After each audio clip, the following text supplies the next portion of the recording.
think it's time we ask ourselves if we still know the freedoms that were intended for us by the Founding Fathers. They seem to be in full-scale retreat from spending cuts and are talking about raising people's taxes again. And I have only one thing to say to the tax increasers. Go ahead, make my day. If we lose freedom here, there's no place to escape to. This is the last stand on earth. Those who would trade our freedom for security have embarked on this downward course.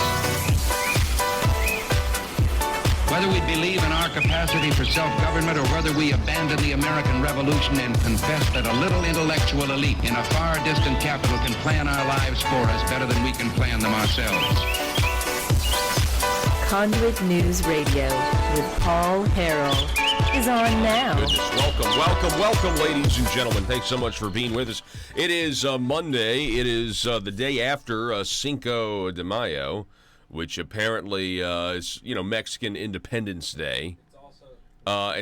You can't. Apparently, though, I mean, I was watching this one video. You can't celebrate it. If you're white, and then this even goes into, I saw where somebody had compiled like all these articles from the past, like the past couple of years. So if you're like some white college guy with a sombrero on, you're culturally appropriating. You're not supposed to be doing that. It goes even further. They didn't even like that, like Gordon Ramsay, the chef, would make different types of ethnic food. There were articles about that. There were articles of whether or not white people on Cinco de Mayo should be able to make burritos at Chipotle. And anyway, then they had they did a flashback. I saw a flashback of also some lady on Good Morning America. When a couple years ago, she had a margarita and called it Cinco de Drinko and a sombrero on. And of course, then she had to go to Twitter, to the gods of Twitter, and bow down and apologize. For her segment. So that's what yesterday was, everyone. That's okay. They can keep Cinco de Mayo. We'll just extend Star Wars Day. May the 4th. Day. Yeah, May the 4th, and then the 5th will be Revenge of the 5th. I like it. Folks, we got a good show for you. Actually got a great week. It's a weird Monday, though. Today, I don't know if you guys feel strange. I mean, just like a little bit. Maybe it was because my power went off like 3 times last night, and I woke up every time it went off because you can just hear. I don't know if you're. Well, it was over in the west part of Jonesboro where I live, and that it just went off several times, and I saw like one. It wasn't just us. There was lots of people. Anyway, but there's weird stuff going on around the world right now. And there's some geopolitical moves. I'll cover it just through the headlines because we're just going to go ping through some of these headlines here in just a minute. But we do have a good week of programming that we're scheduling. Now, the schedule is still kind of taking shape, but we may, so it may not be exactly what I'm about to read here. But I can tell you that today on the program, coming up at 7:33, we got an impression of the session. Senator Kim Hammer will be back on the program, so it's always great to have him on. Then tentatively we'll be talking with Senator Mark Johnson at some point in the week. We do have Senator Scott Flippo scheduled for Wednesday. We also have State Representative Robin Lundstrom on Thursday. We have Senator Rice coming on the program, Senator Terry Rice on Friday. And then at some point in there, we'll also throw in Gary Stubblefield. So we got a jam-pack, and we got more guests that we're attempting to add right now as well, kind of on the national scene. So you certainly want to stay tuned to Conduit News Radio this week because we're going to be covering a lot of that.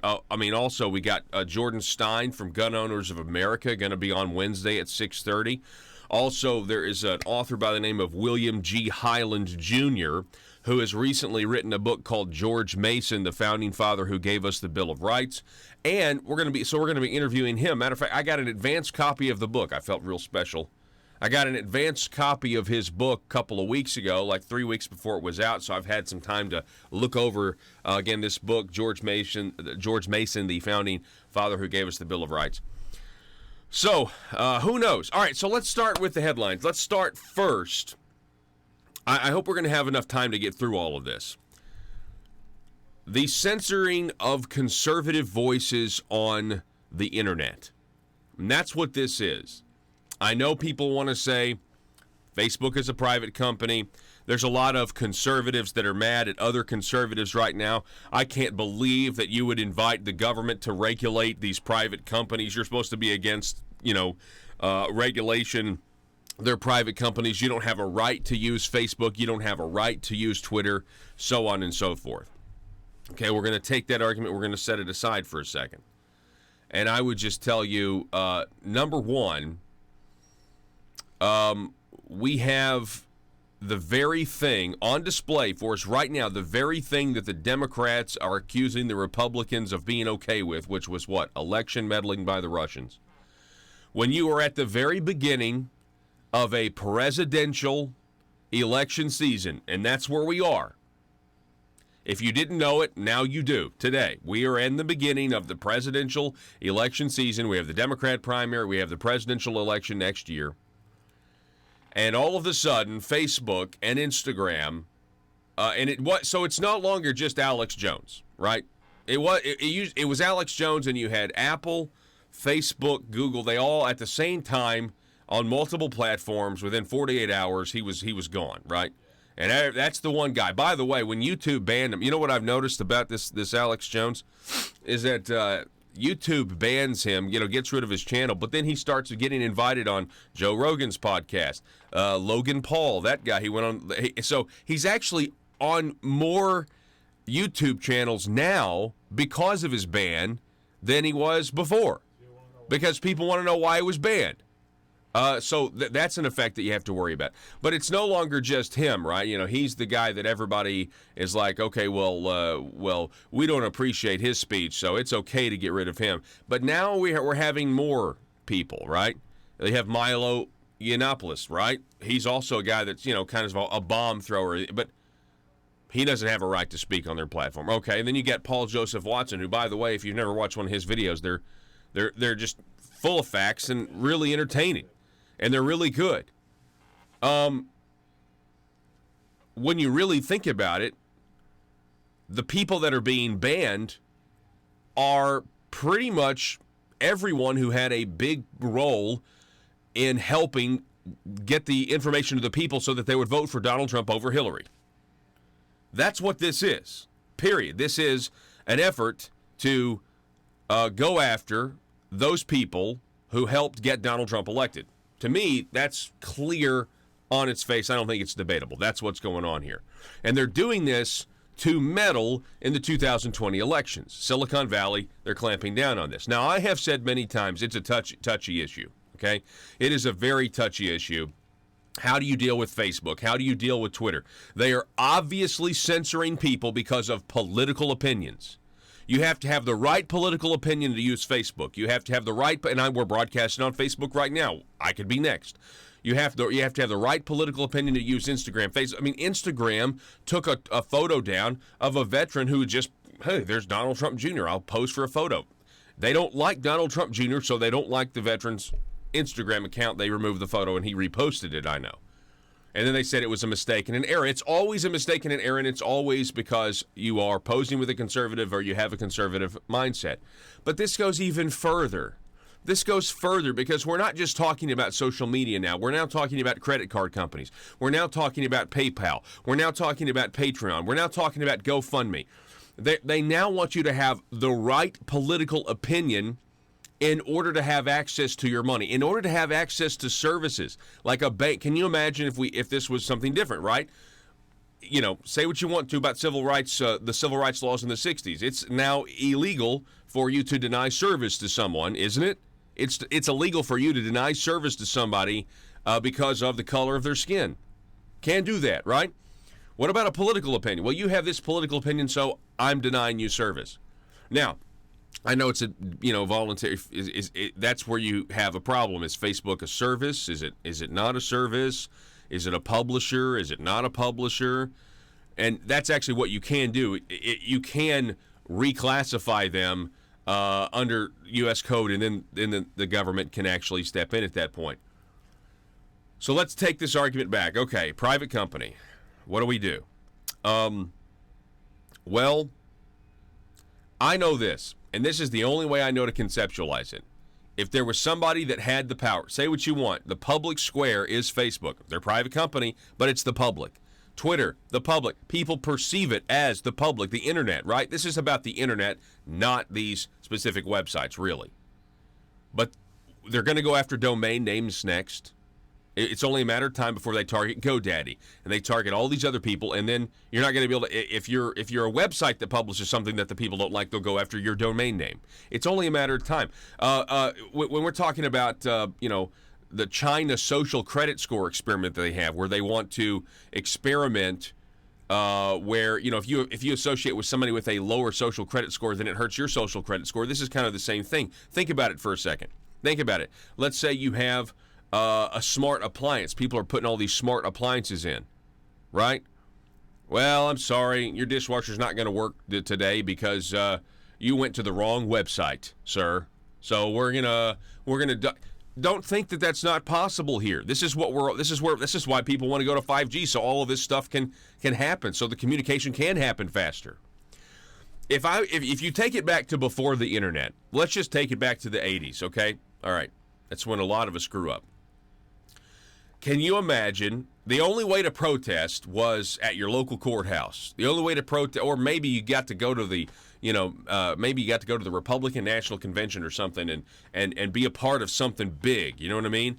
And the media, they were there, they were covering, they were letting everybody else. But let's just say you're driving down the road and there's some big local issue. Let's say you have police officers out on the corner, and they're wanting a half-cent sales tax to save their jobs, okay? This is actually what governments do, by the way. Hang on, let me get a sip of coffee. So let's say that the local city that you live in, they've made some very fiscally irresponsible decisions, and they don't want to admit that, so instead they're going to claim to take away, police and fire, but we got to have a tax increase to save their jobs because they don't want to admit that they've wasted money elsewhere. And the police and fire buy it. I mean, they want to keep their jobs. So let's say that they're out there on, sidewalks at intersections, and they're holding up signs say, please, vote for this tax increase. You're going to get to vote for it so that we can keep our jobs. Can you imagine if someone had the power, the godlike power, to decide which protesters you saw or advocates that you saw and which you didn't? I mean, you're driving down the road and there's somebody that's like, can't see that police officer. I mean, and it just looks like nothing is there. If somebody had that kind of power, that kind of supernatural power, you could control a society very easily. It would be the absence of freedom, especially in a world where we depend on voting to decide what kind of society and country we want to be, and we do that based on information. And if somebody was able to control the information getting to the people, you could control through choice architecture what the society was going to look like. And there was choice architecture. If the establishment had their way, they would have constructed your choices in 2016 to be Hillary or Jeb Bush. And you know it. You know that's the truth.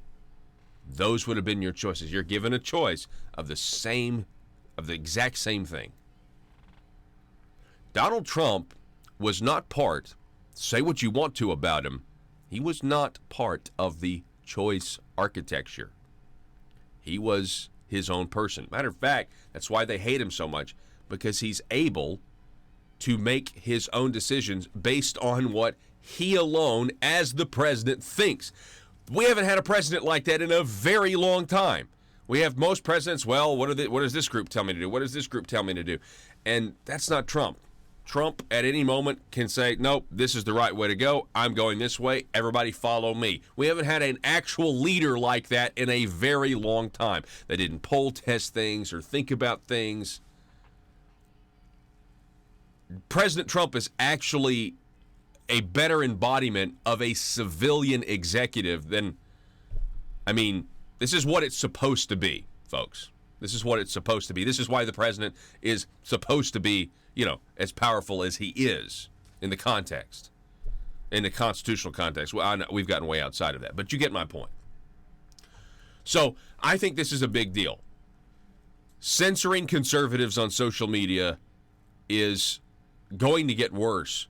I don't know what the answer is, though. I wish I had answers. I really do. I mean, I know there's some people out there that think that they could pull some of these companies in.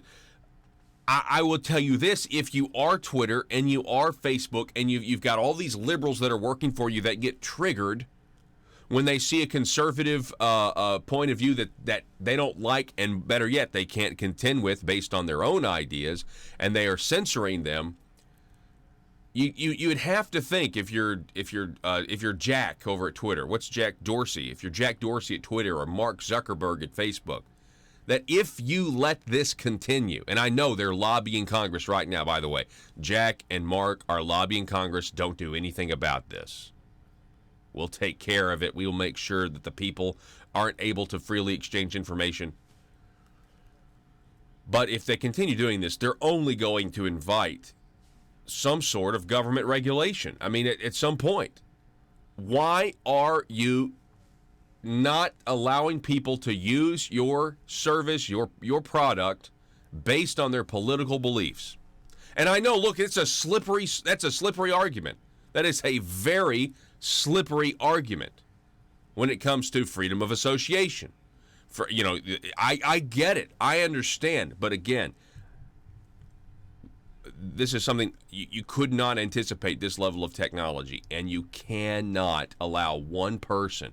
Folks, in many cases, these corporations, which are not beholden to any one government, they're more powerful than an actual government in many ways.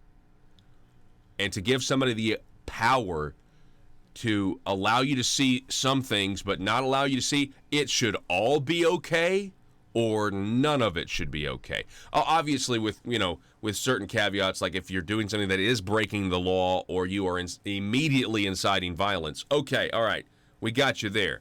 But if you're just spouting a political point of view, you're not doing anything wrong. We're going to take a break. We're going to reset here. I'll tell you later this hour why this Monday feels really weird to me.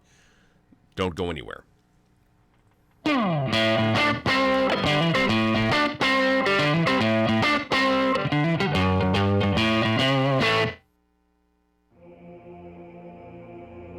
It's Conduit News Radio with Paul Harrell. Playing the impression of the session from Nelda Speaks for our online audience. That was yesterday, State Representative Nelda Speaks. And now we have another impression of the session. Please welcome to the program. We have State Representative John Payton is with us. John, how you doing, sir? Doing great. Good morning. Good Good to see you. Let me turn your mic on. That would help. And let me go ahead and, sorry. I'm All right. on the ball there. All right. Can you hear me now? Yeah, we're good. We're good. So let's just start generally.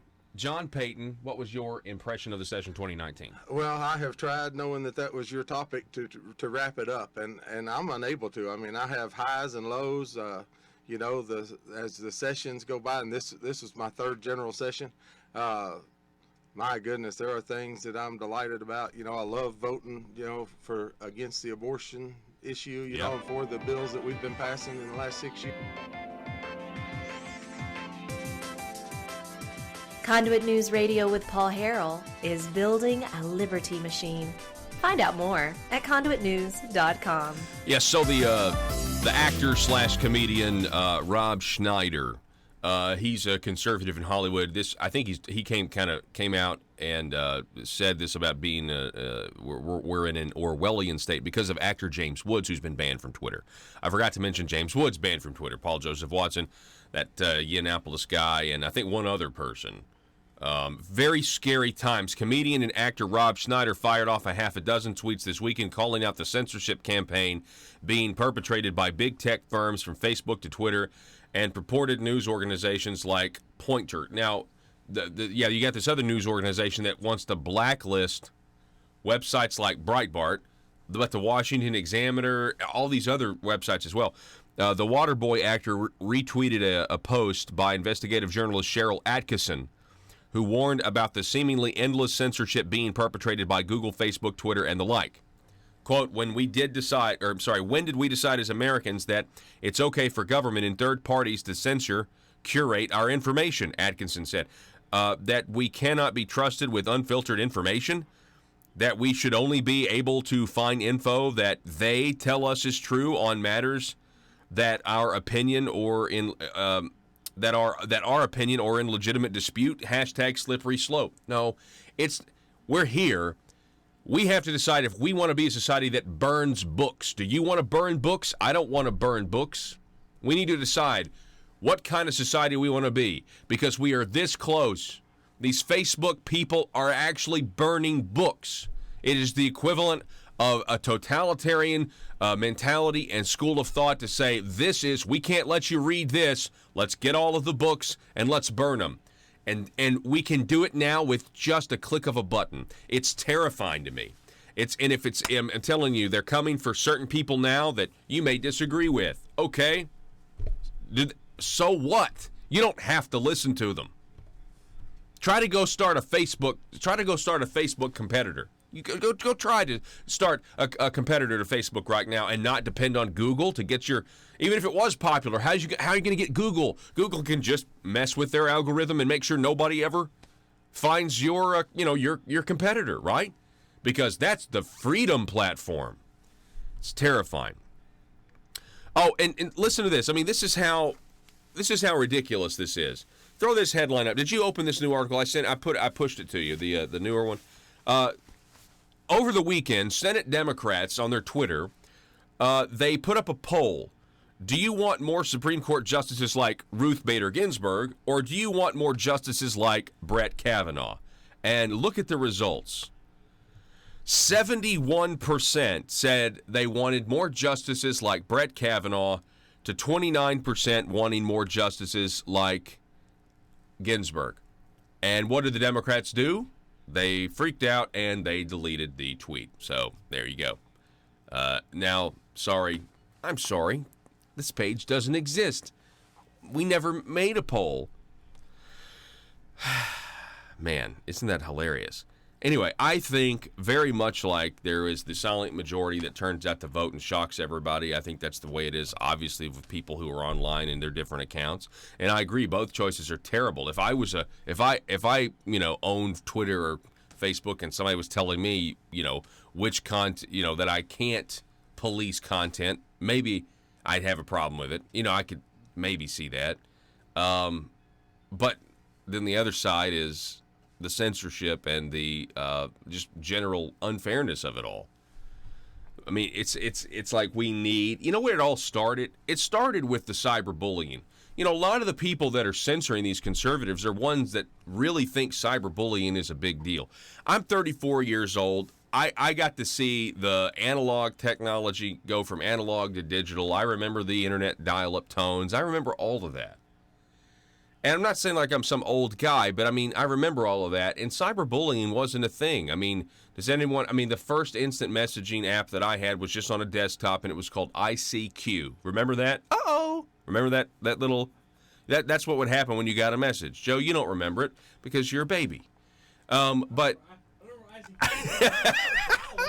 all right, but anyway, that was the first thing. But cyberbullying wasn't a thing, and we said terrible things to each other, and I never was like, oh no. But I mean, but social media has become a front, right? You put your best self forward on social media, right? This is who I am. Look at me. Look at my family. Let me take a selfie. And you do all of this, and you put your best face forward. Nothing goes wrong in your life, right? This is at least what young people are doing. And they think that their image, and they want to be these influencers. And so cyberbullying becomes a thing. You can't cyberbully. You can't say anything bad. And it's out of that and part of that generation that are now working at Google and Facebook or whatever that think censorship's okay, because it all started with people not being able to take an insult, right? Like, oh, you said that about me, or you made up a bigger, you know what, this is just a computer. I got a life I'll go out and do something. I got something else. But that's not the way kids are now raised with these screens, and they're raised thinking that their life is a bunch of ones and zeros, and it's not. You're worth more than that. Back in just a moment.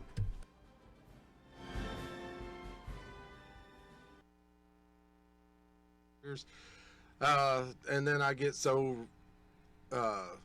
frustrated, at the revenue side of things when we continue to pass revenue increases, and how the revenue is spent. So anyway, I can't wrap it into one thing. I mean, the session is torture in a lot of ways, because you're doing the highs and lows, trying to take care of my businesses and personal life. And by the end of the session, I usually get very physically run down. Yeah. And again this year, in the last week, I was sick, taking antibiotics and everything. Well, I think you're one of the best, one of the better state representatives voting record. I think it's because you do have a job back home. Honestly. Well, I appreciate that. I still consider myself a voter and a constituent more than a state representative. Yeah. But government will continue to operate when I'm not in it. And what we do today is laying foundations and principles for how it's going to operate when I'm not there.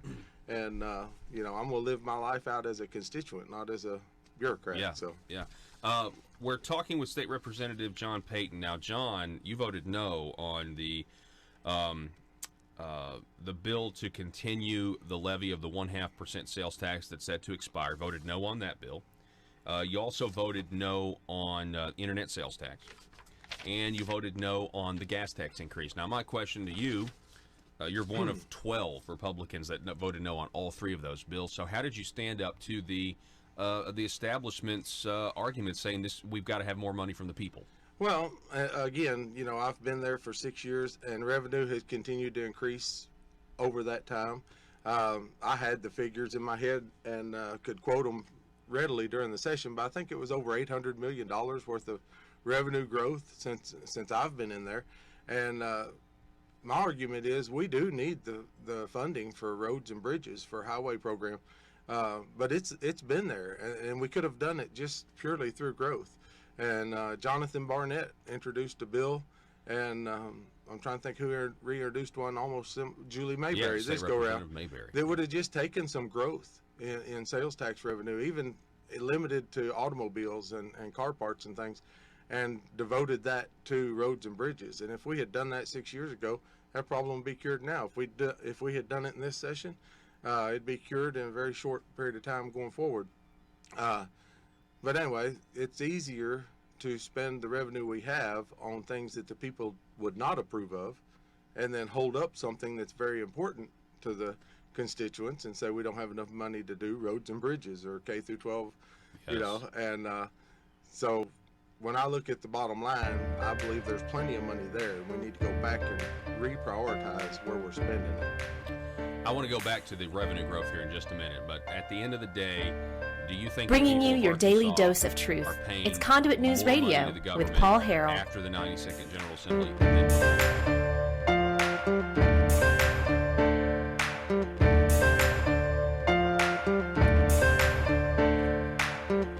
Real quick, did anyone see just want to, we're going to get to this in a minute, but did anyone see that article yesterday in the Arkansas Democrat Gazette? 17 anti-tax rise pledgers voted for Arkansas roads levy bill. Michael Wickline following up on some of these Republican legislators who pledged to not raise taxes, the Tax Foundation, Grover Norquist's organization, and yet they voted for tax increases. Boy, what a fun story this was to read. Let me tell you. Okay, so we're going to get to that here in just a moment, especially in light of the fact that you had record revenues in April, $100 million. They raised your gas taxes $100 million, and they just got $100 million last month that they didn't expect. So you didn't even have to raise taxes. Think about that. Arkansas General Assembly, if you'd have only listened to John Payton, who was trying to tell you that the revenue increases that the state is seeing naturally could pay for the $100 million highway plan. And you didn't listen because you just kept on going, and yet we had a $100 million increase.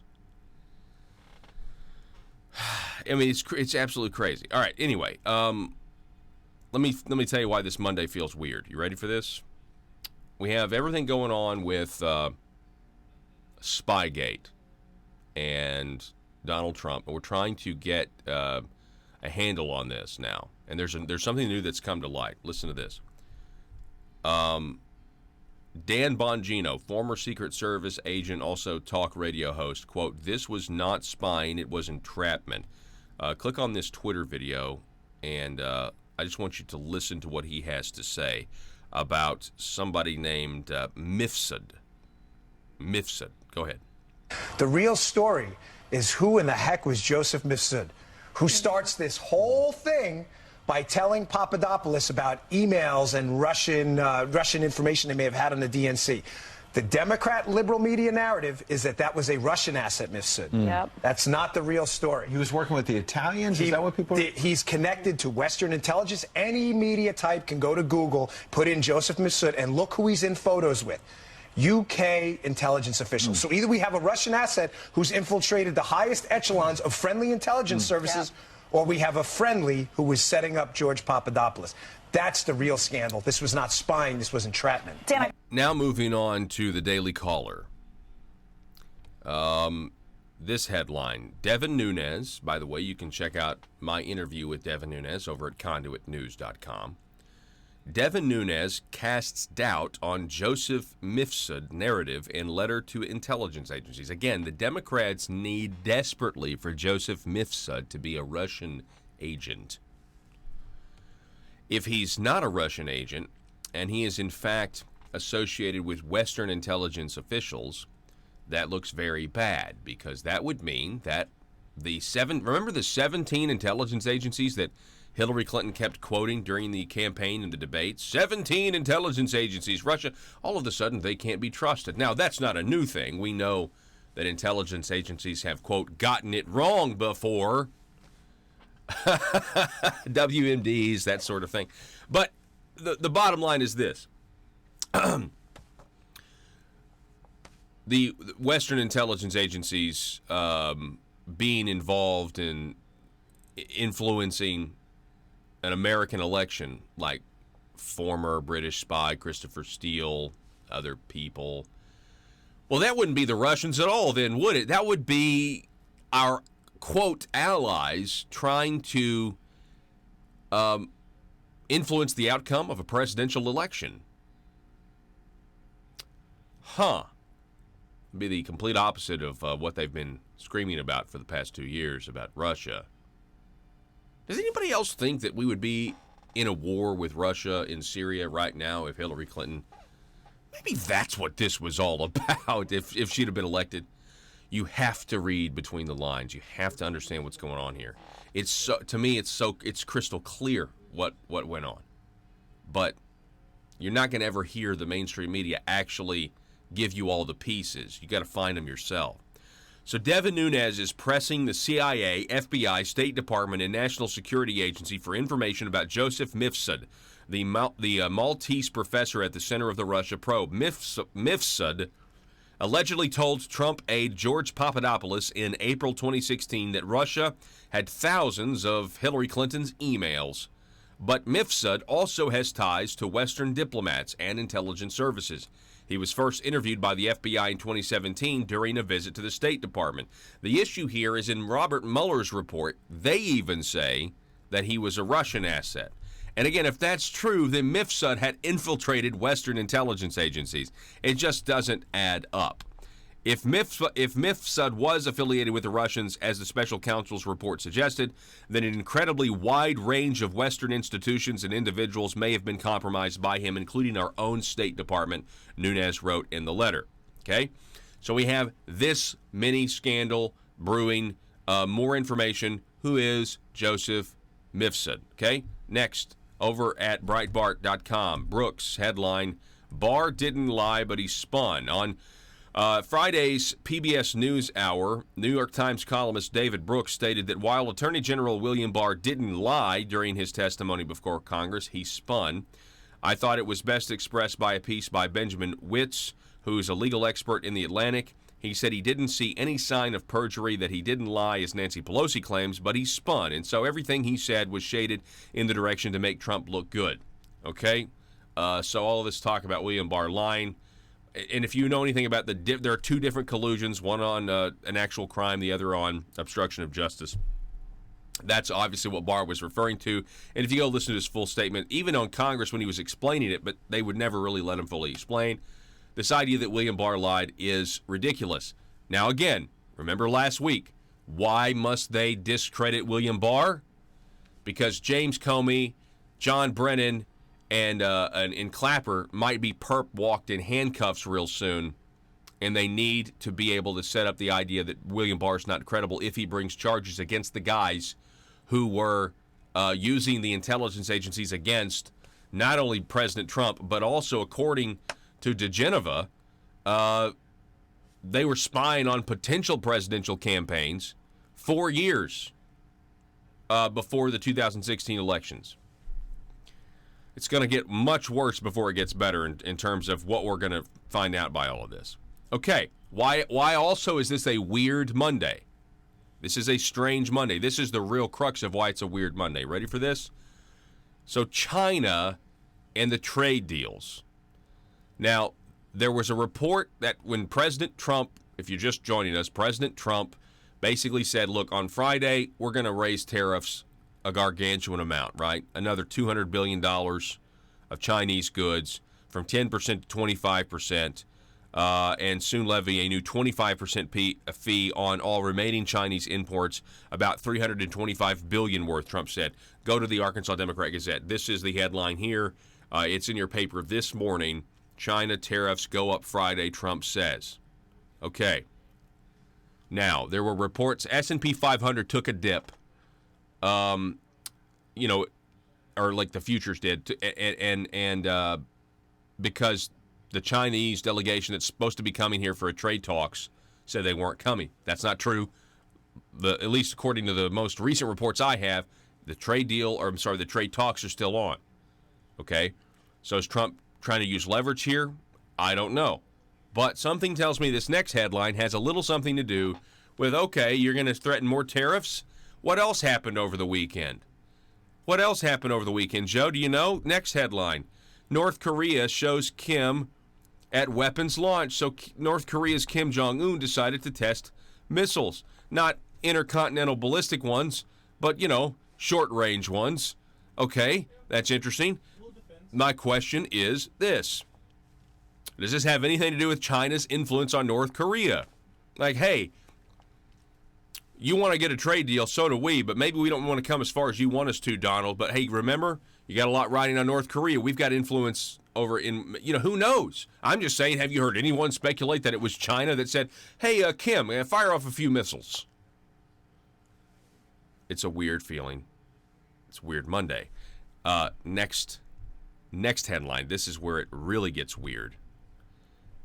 An aircraft carrier is now being sent to the Middle East after indications that Iran is planning an attack on United States forces, not just an attack on U.S. forces, but possibly domestic attacks here in our country.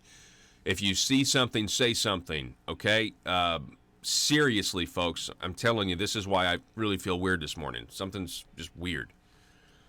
The United States is deploying an aircraft carrier strike group and a bomber task force to the Middle East on short notice in response to clear indications Iran and Iranian proxies were planning an attack on U.S. forces in the region.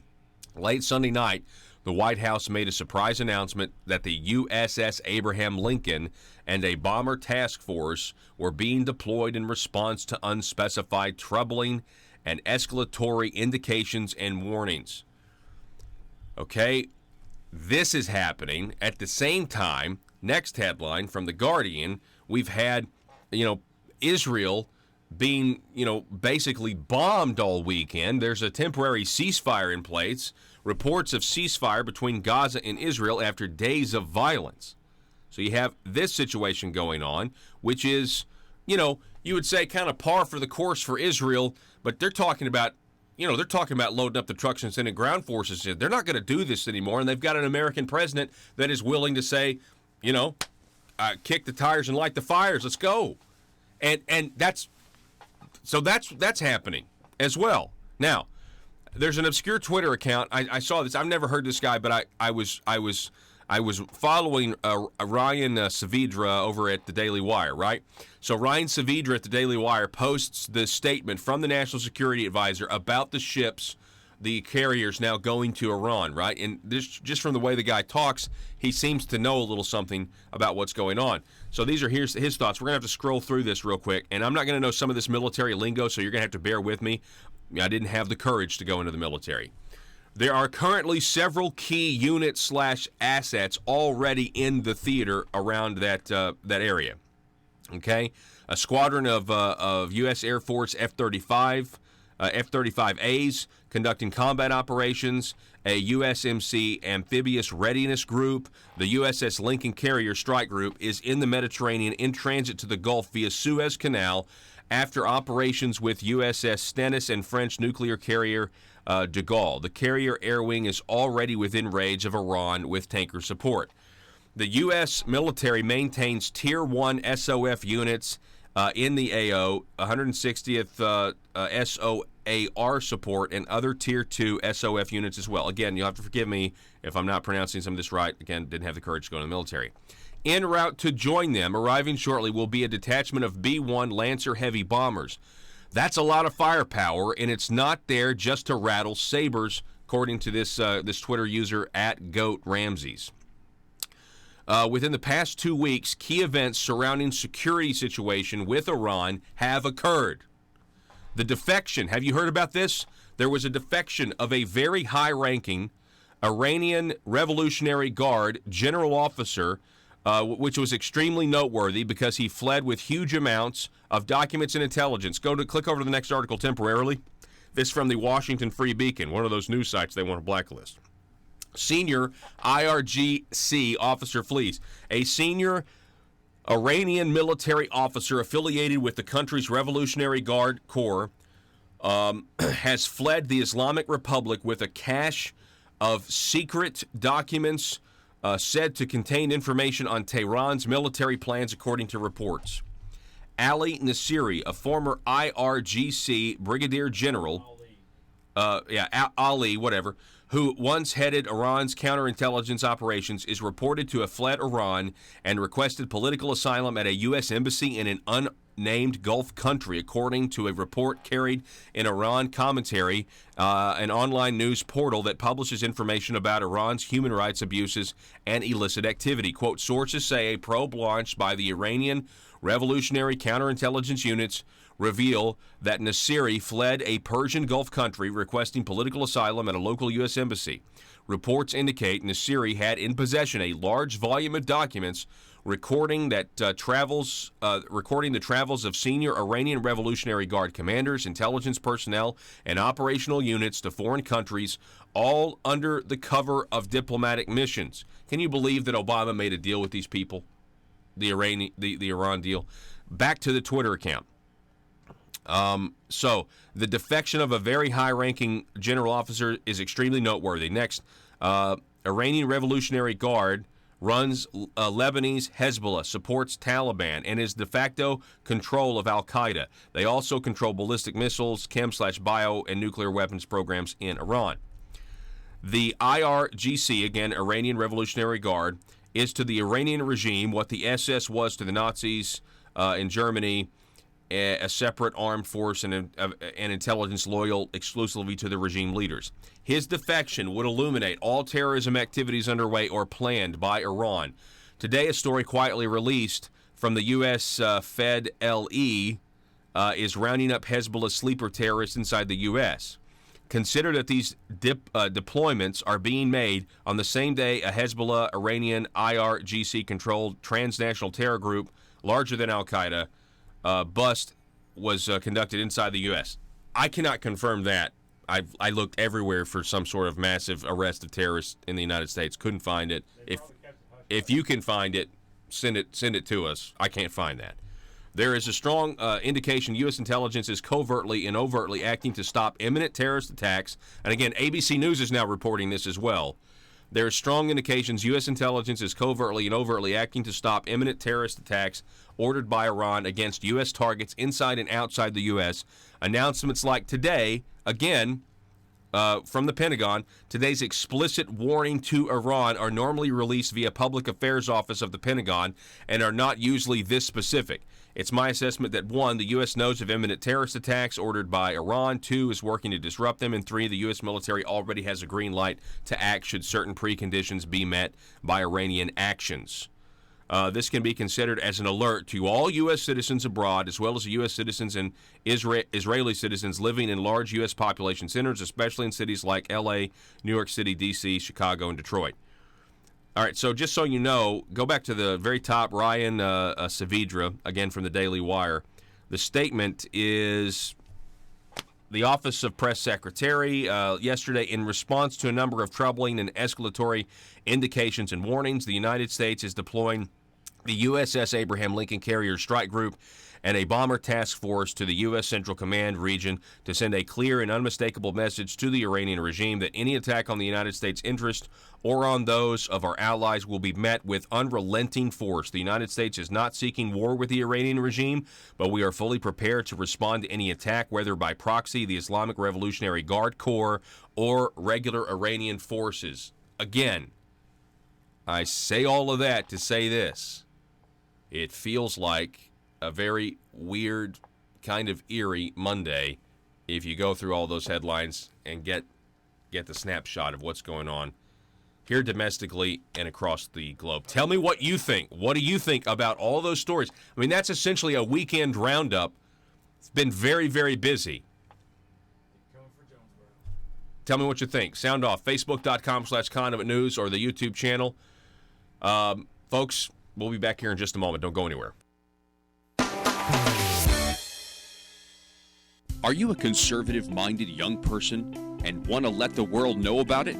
Are you tired of rolling your eyes as your professor regurgitates progressive, PC, neo-Marxist nonsense?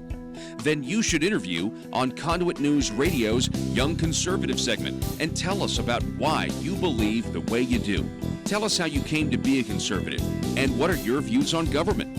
Now, if you're worried that your neo-Marxist professor may also be a right-wing talk radio listening masochist, then names can be changed to protect the innocent. It's the Conduit News Radio Conservative Future segment. To be interviewed, call 870-275-9799.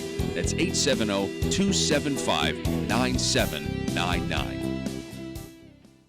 If you're like me, you believe that small business is the heart of Arkansas's economic engine, and it should be viewed that way by the politicians in Little Rock. Conduit for Commerce also believes, like you and I believe, policies that achieve less regulation and lower taxation help small business in Arkansas thrive. Other policies like small, constitutionally consistent government and reducing citizen dependency on government keeps it from growing and expanding its influence on our daily lives. Conduit for Commerce works every day to educate the general public and legislators on these important priorities in the name of Arkansas small business. By the way, contributions to Conduit for Commerce are tax deductible. Log on now to conduitforcommerce.org and click on Contact Us on the right side of the page. That's conduitforcommerce.org. Go there now and learn the facts on protecting small business in Arkansas.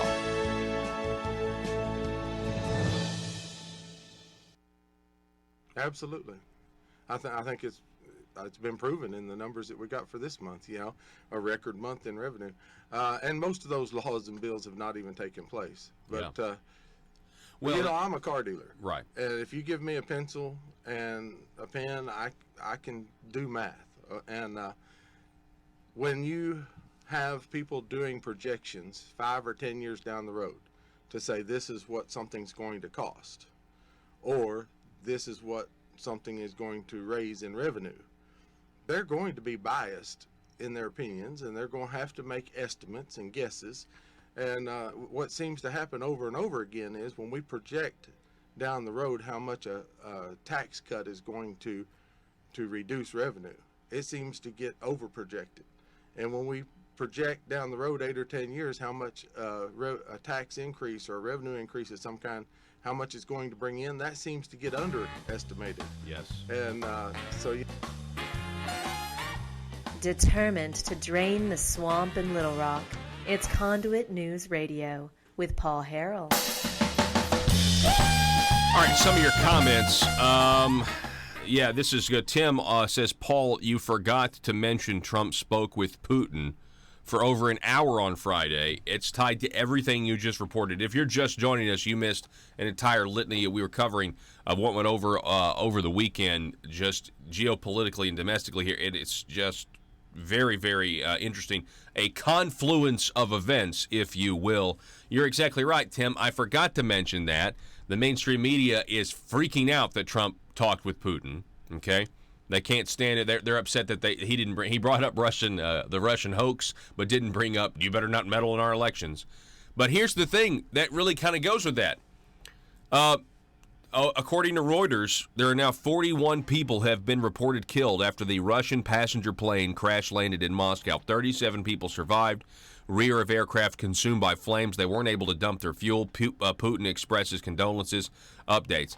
So, I mean, in light of everything that's going on with Iran, Israel, China, North Korea, you got to wonder, you know what? Maybe President Trump had some, I don't know, maybe President Trump had other matters to discuss other than, hey, you better not meddle in our elections again. Maybe. Don't you think there, with everything that just went on over the last 3 days, maybe there was a little bit more that they discussed. Yeah, I think that's right. Very good catch. Very good catch, Tim. Now, most people, from what I can tell, are pretty disturbed, and they're. Hang on one second. My headphones are messing up. Most people are disturbed after I read all that stuff about Iran. They're disturbed about the vast, wide open southern border. A lot of people. I mean, if you're the Iranian regime, and I'm not trying to fearmonger here. We don't ever talk about this, but if you're the Iranian regime and you see that giant border and we don't do anything about it, and yeah, we've seen the prayer rugs on the border. We've also seen actual specific Iranian literature that is left out on the border. That has been found.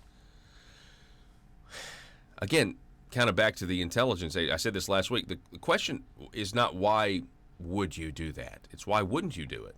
I mean, if you're the regime of Iran, why wouldn't you send your people into this country illegally to be here to be terrorists? Why wouldn't you do that if you were Iran?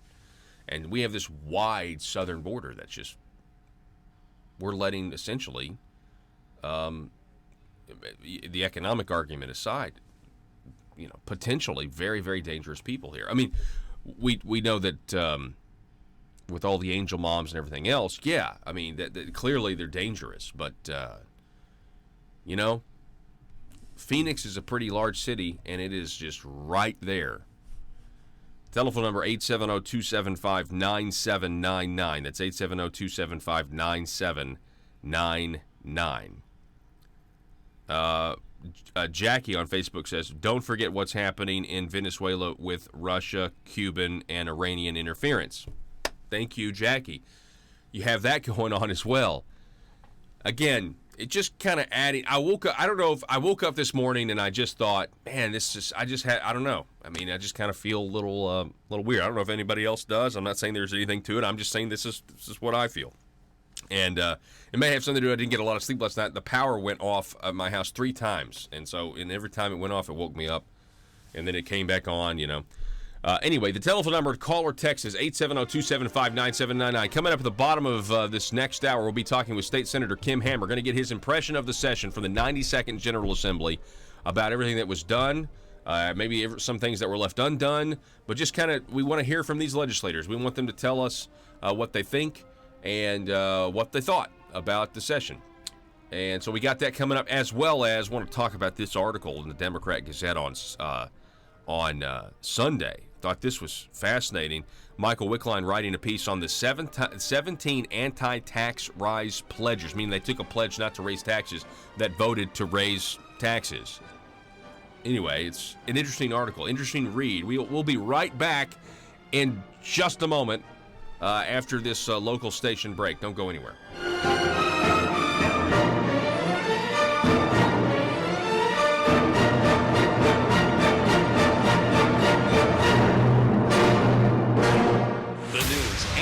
Talk of Northeast Arkansas. This is News Talk 101.3 FM and 12:30 AM KBTM, Jonesboro, an EAB radio station. You know, I'm very leery when they say that they're going to bring a balanced bill, you know, that is revenue neutral, because that's based on projections 8 or 10 years down the road, and they made the math come out as revenue neutral. But I'm very suspicious most of the time as to whether or not it's going to play out that way. And you're right, because the government estimates are wrong. The headline in the Arkansas Democrat Gazette today, Michael Wickline, revenue in April at record for state. Now, you went to the floor on the roads bill, on the gas tax, both of those bills, and you said, hey, listen, like you said, since you've been there, how long have you been there? I've been there 6.5 years. 6.5 years. We have had a revenue growth to the state of Arkansas, more money to the people, just based on, you know, the economy or whatever. Just they keep getting more of our money, $500 million. That's what it was. That's $500 million. And you're saying we could just say everything extra we get from the people, we're going to get to this next year, whatever. We could just pay our roads that way, and that was logical. You are proven right in this month. I mean, this month they had a 15% more over their projections. The general revenue collections increased $116 million this month alone over the same month a year ago. So they've already gotten $116 million more. And Paul, it's not hard to figure because, I mean, consumer spending is going up. Wages are going up. Not only because of the mandatory minimum wage raise, but also just because of competition. Unemployment numbers are down, which means there's more people employed. All of those things generate sales tax and income tax, and all of those things are going to raise revenue. It's pretty obvious. I had a bill that would have given some sales tax relief on cheaper used cars and raised the exemption from $4,000 to $7,500. When you buy a car under $7,500, it would have been exempt from sales tax. It had a revenue impact of a little over $12 million. And so they were asking me, how are you going to pay for it? They're in this mindset, you know, that you have to pay for a tax cut. And I went to BLR jokingly and said, how do I draft an appropriation bill to pay for a tax cut? I mean, you know, it's that absurd. Yeah. But anyway, I kept telling them over and over again, revenue growth will easily cover this $12 million hit to the budget. And obviously, let's talk about that bill. That was a bill that would have been great for low-income families. You've got a used car that's been taxed several times already. It would increase the exemption for sales tax from $4,000 or less than $4,000 to $7,500. That'd been huge for middle-class exactly. people. I mean, people need dependable transportation. If they're going to get on their feet and get back to work, first of all, employers need dependable employees that are going to show up to work. Well, if their car breaks down or won't start in the morning, they're not going to be to work on time. Yep. So the more dependable the transportation is, the more important it is, you know, for their new job and to get on their feet. And then, of course, they need low maintenance. Well, you buy a vehicle under $4,000 to avoid the sales tax, and it's going to be higher maintenance than, of course, if you can buy a little better vehicle for $7,000 or $69.95. There's so many components. As a car dealer, you know, I can take a vehicle for $69.95 and probably get you a 6-month, 6,000-mile warranty included. You get under $4,000, I mean, that's just not going to happen. Right. And so, you know, my argument was struggling families needed it, but it's not just a benefit to struggling families. I mean, it doesn't matter if you make $100,000, $200,000 a year. You may choose to buy a cheaper vehicle at some point for an employee or for one of your kids going to college or whatever. And so, you know, anybody could take advantage of it. It wasn't focused, you know, exemption for a certain population. I mean, anybody could take advantage of it, but obviously more than anything, it helps struggling families, you know, get back on their feet. We're talking with State Representative John Payton. It's his impression of the session. He's from Cleburne County. Your district, you were saying, does go south of Heber Springs. That wraps around? It does. So it starts at the county line, which Rosebud's in White County. So I don't get Rosebud, but it starts there at the county line, Cleburne County line.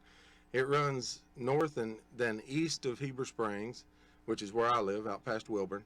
And then it comes back and goes north of Heber Springs and over to Greers Ferry, includes Greers Ferry. Then it heads straight up between Mountain View and Marshall, and it stops just south of Mountain Home. So Greers Ferry and Norfolk are my two largest towns. Hey, yeah. Wow, that's fantastic. That's great. All right. Well, so he's given his impression of the session. Now, we've got all this money that's coming, and I've seen the numbers. We're going to be releasing those numbers very soon at conduitnews.com.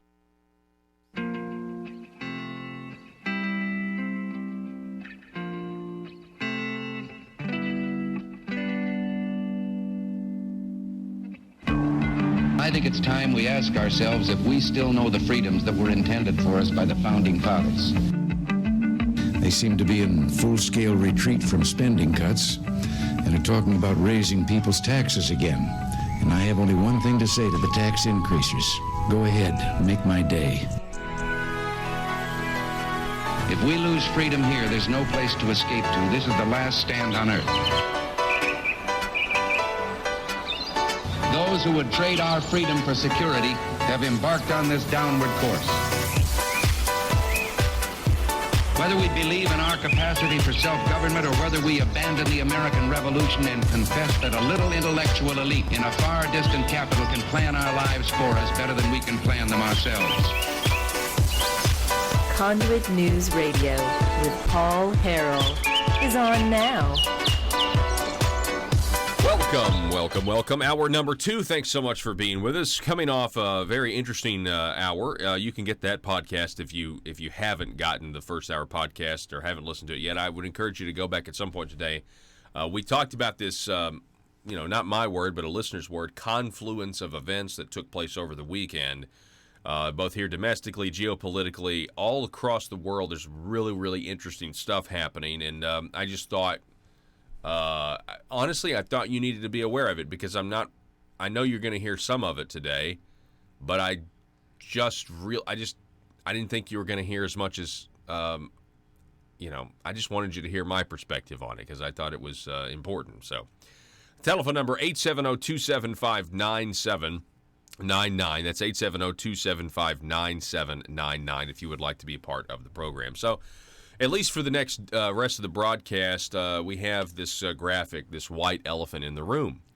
Now, why did we pick a white elephant last week? Well, we picked this white elephant because, of the saying, well, everyone's ignoring the great big white elephant in the room. And that's what we coined the term legisplain, because that's what politicians in Arkansas are having to do. Well, not all. This is kind of legisplain, no doubt in mind. It has a negative connotation. Okay. So, I don't think that all legislators are legisplaining, right?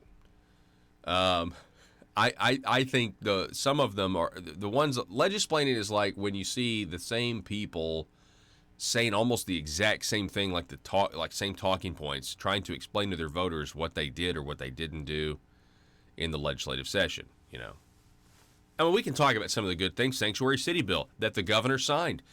Asa Hutchinson signed the Sanctuary City bill, and that was great. That was at the very end of the session. There was a lot of political pressure not to do it. Great. I mean, fantastic, especially in light of what was going on everywhere else. What's going to continue to go on? Right after that bill passed, you had the plan leaked that they were thinking of taking all the illegal immigrants and dumping them in sanctuary cities, saying, okay, you want to be a sanctuary city, here you go. So it's really good timing. But when it comes to economic freedom, there are just not as many people, and I say, Republican legislators, that really are willing to stick to a core set of principles of, does it grow government? Does it spend money we don't have? Does it increase dependency on government? When it comes to economic freedom and fiscal policy, there just simply, apparently, are not enough people that are willing to stick to those principles consistently. And that is the big white elephant in the room when you look at the Republican Party platform. The real big white elephant in the room, and again, we had this up all week last week, is that the people of Arkansas are going to be paying in the next fiscal year more money than they were before the 92nd General Assembly met and passed all these laws. That is the giant white elephant in the room. And so it's no surprise that Michael Wickline also kind of sees, and he does. He wrote a whole article. He didn't mention a white elephant, but I'm just telling you, this goes hand in hand with our entire week of broadcasting, all 10 hours last week. A headline. Go to this. Go to the Gazette. 17 anti-tax pledgers voted for Arkansas roads levy bill. Now, this is only talking about one piece of legislation, which I find just mildly, you should look at the totality, but certainly highlight individual pieces. Michael Wickline, 17 of 23 lawmakers who signed an anti-tax increase pledge voted for a bill enacted this year that will levy new taxes to help raise money for highways and roads. Wow, well, that's kind of a white elephant in the room, isn't it? Now, you don't need a tax pledge, by the way. I mean, I like Americans for Tax, what is it? Is it the Tax Foundation? I like the Tax Foundation, right? I think they do good work. Some people don't like Grover Norquist. I hear you. I understand. But, yeah, okay, so they make these guys take these pledges. But they're already running on a platform that says that we're not going to raise your taxes, essentially. So you don't really even need any pledge. What I'm saying is if you're a Republican, it doesn't matter if you sign the pledge or not. If you voted to raise taxes, you have violated you have at least partially pretended to advocate for one thing and done something else. Okay, I mean, And listen, I know the arguments for voting for the tax increase on roads. They now have completely caved in on themselves, though. But let me give you the arguments for voting for roads. Your argument for voting for roads was this: the roads are going to help economic commerce, free market. We got to get goods to market, be able to sell. Got to have road. Got you. I agree. Roads are a priority for me too. Your second argument is the roads are really getting bad, meaning the maintenance. And if you let the roads get, past the point of no return, they're even more expensive to repair. I mean, if you don't maintain the roads, and it gets to a point where now the cost to fix it goes way up because you've let it get so bad, right? I'm actually dealing with that in my house right now. I had a leak. It was like an outside leak on the chimney. And it wasn't getting into the house, but I had some boards that were rotting, and that sort of thing. And I've let it get too long, and now I've got a bigger problem, a bigger mess on my hands. And anyway, so I understand that, right? It would have been a lot more. It'd have been more inexpensive if I would have tackled this 2 years ago and not waited 2 years. Okay, all right, I totally get it. I have it, right? But why do we have the plank in the platform that says lower taxes are better? People need to keep more of their own money. They're taxed enough already, or whatever. Why is that even in there? Is it just in there to get elected? Or is it in there because it makes sense? Meaning it makes economic sense. It makes sense from a what's going to work best. A government that can constantly come back to the people and say, well, we ran out of your money, please give us more. Is that the kind of government we want to have? That constantly spends the money that they're getting, and they're like, a teenager that, just comes back for more. I need more money, mom and dad. Is that the kind of government we want? Most people are going to say, no, we want a responsible government. We want one that doesn't constantly come back to us and ask us for more money after we've already given. I mean, if you're a parent and you give us, mom, dad, can I go to the movies? Yeah, here's $20. All right, go to the movies. Mom, dad, can I go to the movies? I just gave you $20. Yeah, I spent that on something else, but I really want to go to the movies. Okay, I mean, at some point you're going to say, I'm not giving you another $20. I'm tired. I've already given you $20 to fix my roads. Okay, I've already done that. Why haven't you fixed them? Why haven't you built them? Revenue's going up. And therein lies the point with this article. And I'm glad Michael Wickline wrote it, but it just goes to show you how glaring the white elephant is. That you have all of these Republicans, forget the tax pledge, that's beside the point. You have all these Republicans that are making the people of Arkansas pay more money to fund government. And it goes completely against what they all campaign on. Here's a headline from Friday that we covered. We had State Representative John Payton. Joe, throw this up there. Revenue in April, a record for state. So specifically with what Michael Wickline is writing about yesterday, let's go back to this Friday article. Bolstered by robust individual and corporate income tax collections, state general revenue in April surged to a record $958.8 million. The general revenue collections increased $116 million or 13.8% over the same month. So that means that the state of Arkansas got an extra $116 million that they didn't know they were going to get. They just got it. Boom, $116 million more. Here you go. And how much did we raise your taxes on gas tax at the wholesale level? That's going to end up being 3 cents to 6 cents coming in July, or coming in October. We raised it to get $95 million from you. They raised your taxes $95 million, and they just got $116 million from you that they didn't even know they were going to get. There was one state representative. There were others that agreed with him, but there was one state representative that we had on Friday. You can go to conduitnews.com to check out the interview. He was in studio, State Representative John Payton. And the reason he voted against this bill is because he said that he's been down there for 4 years, and over 4 years, revenue has increased over $500 million. Meaning just the collections because there's more jobs, or because, we do have low unemployment, or you have the minimum wage going up. And if the minimum wage goes up by law, that also means now the government's getting more money in taxes, right, as a percentage. And so he said there's no reason to raise taxes on the people. Why can't we just take the increase in revenue that we get every year from the people, or that we have been getting, that is seeming to be habitual at this point, very predictable? Why can't we just use that to pay for our roads? And now he's proven right. So I'm sorry. All of the arguments are, at least in hindsight, and I understand hindsight's 20/20. In hindsight, and there's some people in here that said that they wish they wouldn't have done it. Some people say that they wish they wouldn't have signed the pledge, and some people say they wished that they wouldn't have voted for this. In this article by Michael Wickline. But again, why is it in the Republican Party platform that we don't raise taxes? Is it just something to get elected, or does it actually make sound sense? Is it counting on something?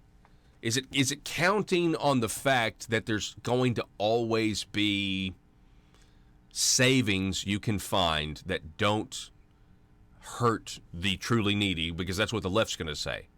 I think it does.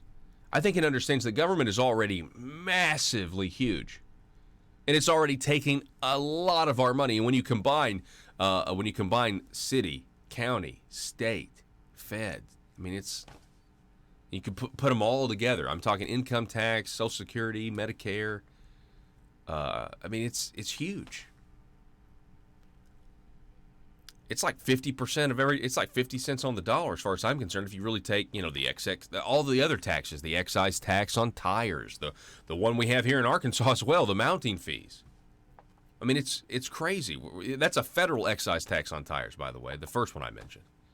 So anyway, we're taxed enough already, and it's in that platform for a reason, It's there for a reason. It's there because it's the best way to protect the people's economic freedom. Because if you have this mentality where the kids always go back to the parents asking for money after they've already been given money to do the job or to do the recreational activity or whatever, you're going to create a self-entitled monster.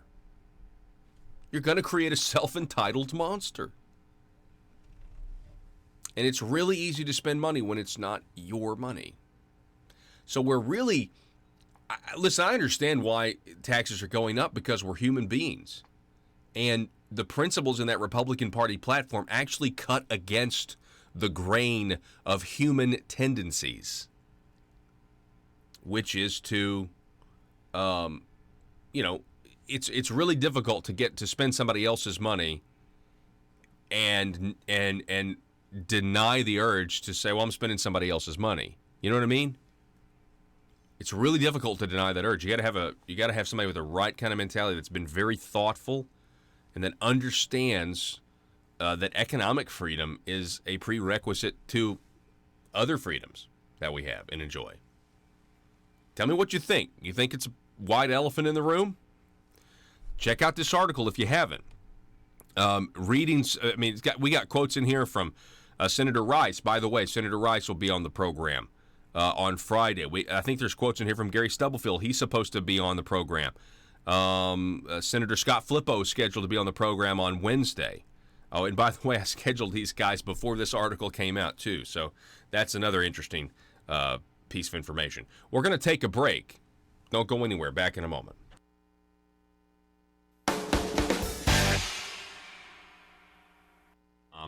DFNA zone numbers in terms of fiscal year 2020, fiscal year 2021, just how much money is coming from the people. When you take everything you've done, the tax cut, the income tax cuts, which was good, but then you look at the gas tax increase, all of these things, you look at the numbers, what's it going to be? Because, see, I don't think the people care. Like, the gas tax starts October, like they're collecting. Internet sales tax starts in July, they start collecting, right? These tax cuts, though, 2 years. Corporate income tax cuts start, it doesn't get fully realized, even further. And you can't bind future legislatures. So if anything out past 2 years is irrelevant, in my opinion, because you guys are going to come back and you could undo all of that if you wanted to. Case in point, the half-cent sales tax is supposed to expire, and the 2012 legislature promised that it would. And your colleague, not you, but, now they're put it on the ballot to keep it. Right, and we definitely, I hope that the people Bob Maloney here so, with a developing story from ASA News The Parrot. China is coming to Arkansas. We go live to the press conference where the Communist Chinese executive is addressing Arkansans for the first time. Let's listen into the translator. On behalf of the government of the People's Republic of China, we invite you to come and visit the newest named city in Arkansas, China, Delphia. We are very pleased to own an American city. Our communist government is proud to do business with the mediocre state of Arkansas. We are happy to take your money and your trees and send the profits back home. The Communist government of China was pleased to learn the taxpayers of Arkansas are excited to contribute their money with the hope, if you build it, one day jobs will come. We are excited to take your fields of capitalism and turn them into fields of communism, where every Arkansan has nightly dreams of Mao. China is looking forward to our investment of $1 billion in what is now called Arkansas. We see this as an investment in our future, and that future will be called New Beijing. Chinese investment will make Arkansas a great place for jobs as the People's Republic of China will succeed where the Soviets failed. As we build our roots deep in Arkansas, we are thrilled with the potential new ideas and advancement we will share with our people back home.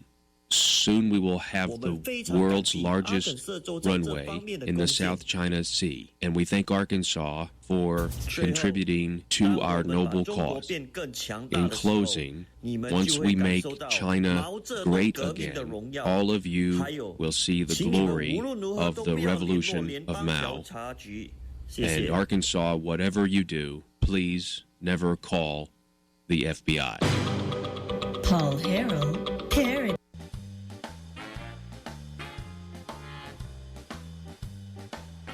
Exposing the truth and everything the Marble Palace establishment keep trying to cover up. It's Conduit News Radio with Paul Harrell.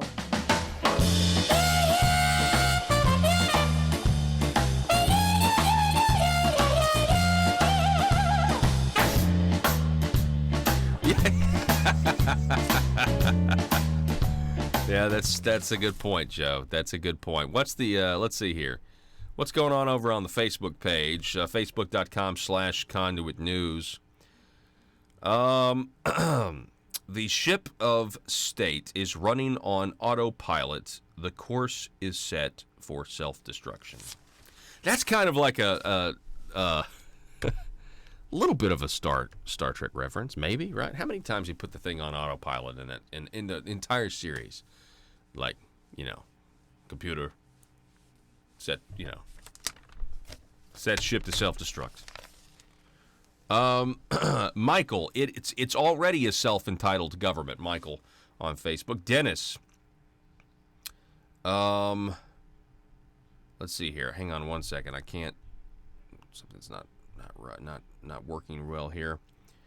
Dennis, 415 million more. That's my story, and I'm sticking to it. Okay, so again, Dennis's number 415 million. That's the amount of money he thinks that the revenue will increase, or the people will pay that much more after the 92nd General Assembly. Well, here's the thing. It's tough to say for sure, Dennis. Now, we can look at DFNA's numbers and be watching ConduitNews.com soon. Here's the thing. No one really cares, and I don't care for practical purposes past 2 fiscal years, because they can say that the corporate tax increase is going to happen 3 years from now. They can say that the income tax cuts will be in effect fully in 2 or 3 years. The tax increases that they passed go into effect in July and October, immediately, of this year. Past 2 years, there's nothing that this legislature can do constitutionally to bind a future legislature, to bind a future session of the General Assembly. And so you can't really take any of that. You can't take them at their word that any of the tax cuts that will eventually come are actually ever going to be allowed to materialize because they're going to look at the budget. And if we're in a budget crisis at some point, case in point, the half-cent sales tax, which one is that? To reform the tax, no, this was to continue. Yeah, HJR 1018, to continue a levy of a 0.5% sales and use tax for the state's highway system, county roads, and city streets. Yeah, that bill, right? It's set to sunset. A half-cent sales tax. Wouldn't you like your state taxes to go down half a cent when you go buy something? In 2012, they said it would. Now they're referring this to the people to make sure that you really want the tax to sunset. So there's no way we can bind whatever they say one year can become. It's called old truth versus new truth. They can say something definitively that we're going to let this sunset, and that's the truth. But then it becomes the old truth, and the new truth is, oh man, we've got to fund our roads and our bridges, and we just can't let this half-cent sales tax sunset. So when you start looking at the numbers that you're going to see, I'm talking about if you just look at the DFNA numbers, what they say is going to happen, fiscal year 2020 is a massive tax increase on the people of Arkansas. 2021 is as well, and I've seen them, seen the numbers. If the people go back and if they go to the polls and they pass this half-cent tax increase, it's going to be another $290 million on the people. That's set to expire, meaning right now, if you do nothing, then the private sector gets to keep, meaning individuals, we the people get to keep $290 million more of our money over time, if that sales tax is allowed to go down 0.5%. Anyway, we are going to take a break. We're going to be right back here in just a moment with Senator Kim Hammer going to be giving his impression of the session now that everything's over. We've been cranking these out over the last 2 weeks. We're going to continue to do that. Got a jam-packed schedule this week. And so anyway, don't go anywhere. We'll be back in just a moment. Reminder, go to ConduitNews.com for stories, updates, podcasts, video archives, and share it with your friends. Everyone in your sphere of influence. Unless, of course, your boss is a liberal. But if your boss actually... Well, you don't want to endanger it, but you could share it with him if he, enjoys, considering ideas, but can still... If he doesn't have Trump derangement syndrome. But if he has Trump derangement syndrome, you should probably find another job. I learned a very harsh lesson in my first term, and of course I believe in local government and I believe in local control, and so we had a resolution, which it was my first term, and you go into a general session with 2 weeks worth of orientation under your belt, and so we had a resolution to put a constitutional amendment on the ballot, and it was the one that dealt with the term limits and some other things, and so I was sitting there going to vote no on this resolution. I wasn't in the committee that it came through, and I didn't like the resolution. And somebody leaned over and said, well, you don't have to worry about it. All you're doing is referring it out to the people to vote for. And I thought, well, that goes with my principle of local control and things. So I voted yes on it. Well, man, I wish I hadn't have, So I've learned over time, you better read them, you better know what they are. And if you would be against it, then don't just refer it out to the people to let them decide. But if you're against it, vote against it. Right. And so that's what I did this time. And I voted against that one, but it is going out to the people, and I hope the people vote it down. Me too. We're looking at a $290 million increase if it passes. And I would like to go back to the car tax just long enough to say most of my colleagues supported that. We had 87 co-sponsors in the House, had plenty of votes in the Senate to get it passed. In the Senate committee, I had 5 votes, which is what's required to get it passed, but it was late in the session, and they have to be in their seats. If there's any opposition, I have to get all 5 votes there at the same time, and we weren't able to do that. And I understand there were people running different directions, and it was really difficult to coordinate. And let's just give everybody the benefit of the doubt, and let's say that it really just was a process that it would just. Well, and I met with the governor and his staff, and they never did get on board and come out and support it. Yeah. That would have helped, and it definitely probably would have got it across the finish line if we could have got the governor's support. It would have been huge for low-income families who are wanting to get to work and. I was in the market for a car. I was hoping it was going to pass. All right, so we're talking with State Representative John Payton. Let's talk about Arkansas Works. Towards the end of the session, a federal judge strikes it down, says work requirements can't happen. Now, I know they're challenging that. Trump administration's challenging that ruling. But what were your thoughts on that? Immediately, right before that ruling came out, I'm assuming it leaked and they forced through the DHS appropriations budget in the Senate, and the next day, less than 48 hours, they were asking the House to vote on it as well. What were your thoughts on that? Well, there were rumors on the House floor more than 48 hours in advance that this was likely going to be ruled against, and that we needed to speed up the legislative process, on that bill. I really, when I was hearing the rumors and they were talking about, we've got to hurry.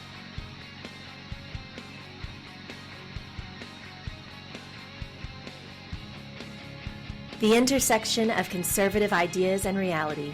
Conduit News Radio with Paul Harrell. All right, here we go. By the way, happy Monday. The phone number 870-275-9799. Thank you for starting the beginning of your week. I hope it's a prosperous one with us here at the intersection of conservative ideas and reality. We're building a liberty machine here. Part of that is to let you listen to your legislators. And we're going to do that now. Welcome back to the program. We've got Senator Kim Hammer is back with us. Kim, how are you this morning? It's a beautiful morning, Paul. No rain, sun is shining. It is a beautiful morning. It certainly is. And it has been pretty wet over the last week or so. Senator Hammer, we do these little segments called the Impression of the Session every 2 years after you guys wrap up a General Assembly. And so just the first question is, generally, Senator Kim Hammer, what was your impression of the session 2019? Overall, it was pretty good. You win some, lose some. Some things got through, rather not had seen, get through, and then some things that needed to get through did get through. So it's, when you're judging a session, you kind of take it by the law of averages and remember that you've always got the next time to come around and try to undo what was bad and try to get through what was good that didn't get through this time. So I try to look at it as a long game and not just a one and done kind of deal. But, overall it was pretty good. Gained some ground, in some key areas, and gave up some ground in some key areas too. So overall, that's always my attitude about it. Well, so feel free to talk about the ground that you think we gained and the ground that we lost, or do you like to divide it into maybe like, well, this are the social issues, this is how we did here, this is how we did on the economic issues. Feel free, tell us what you think. On the social issues, I think we did pretty good. The one thing that was amazing this time that I hadn't seen before, don't expect it to get any better as time rocks along, is we saw some of the Washington-style liberal Democrat machine, cranked up and running pretty good when it came to the social issues this time. When it came to the pro-life issues and everything, some of the people you would have expected to get entrenched one side of the issue did. I was just a little bit more amazed by the liberal side that they got as entrenched, and even more so than they did. So I think every time we meet, every time people are elected, you're starting to see that divide of the obvious liberal left from the obvious conservative right. I think that gulf is widening on the social issue. So felt good about the pro-life bills that got through. Felt good about the Second Amendment rights that got through.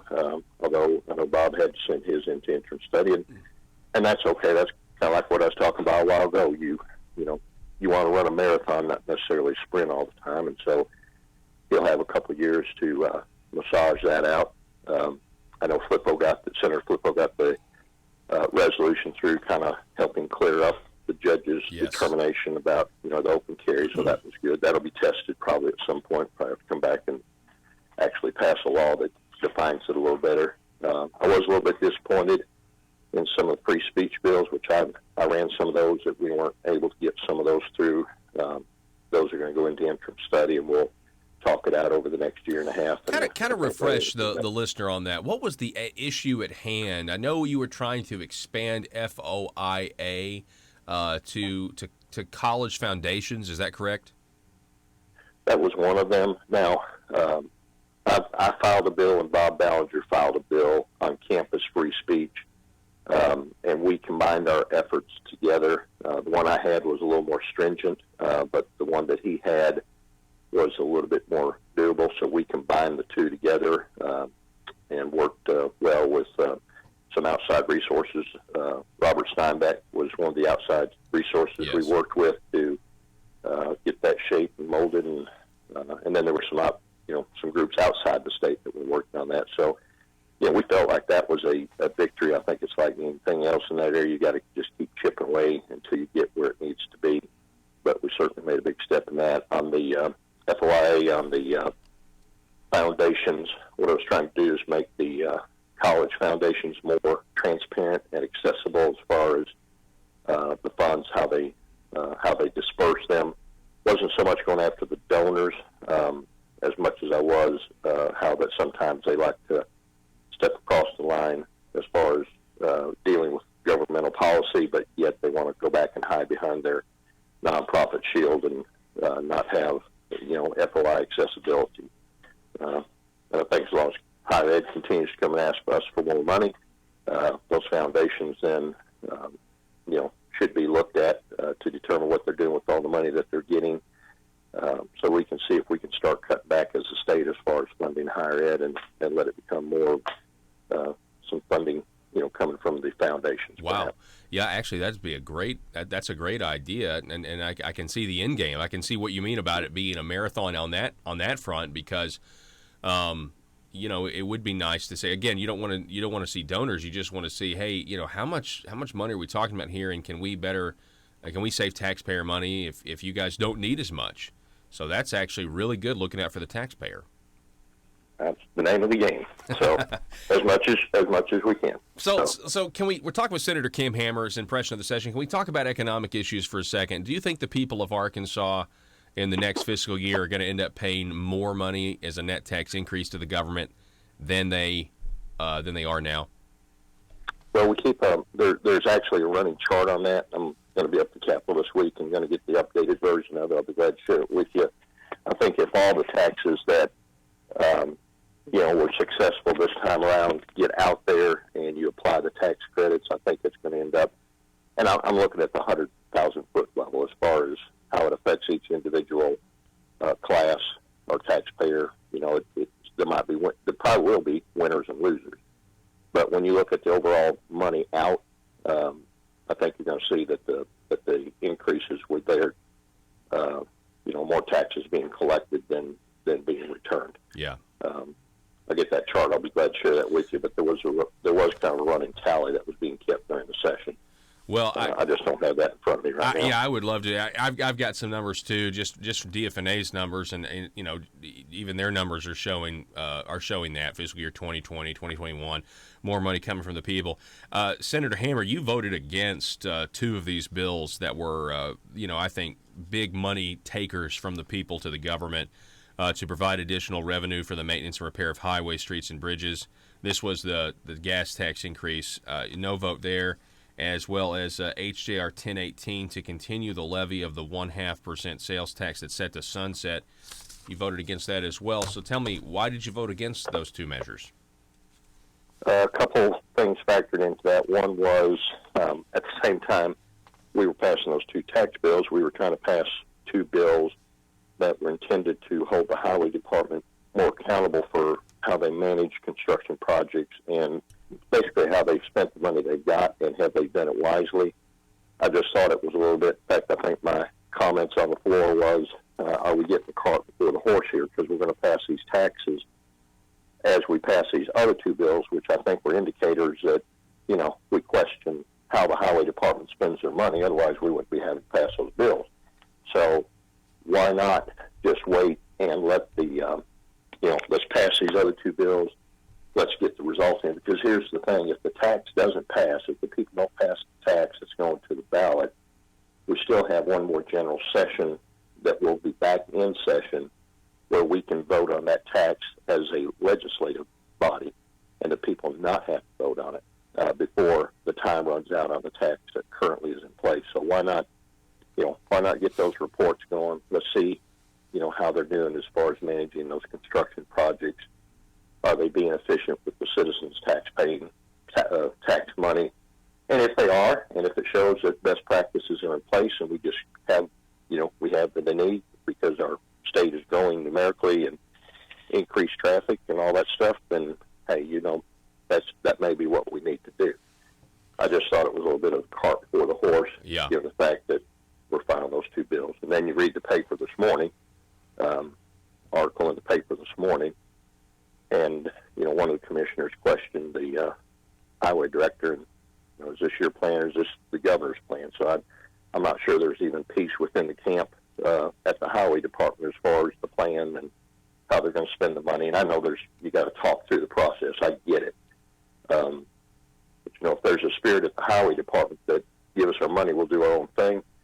I got a little bit of problem with that. I think there needs to be a little bit better display of submission to the legislative branch, even though they're a constitutionally independent organization. Well, I will tell you this. Talk about a politically tough decision. If the people of Arkansas vote down the continued levy of this half-cent sales tax that's set to sunset, and then you guys come back and pass it anyway, that's definitely a catch-22, I guess.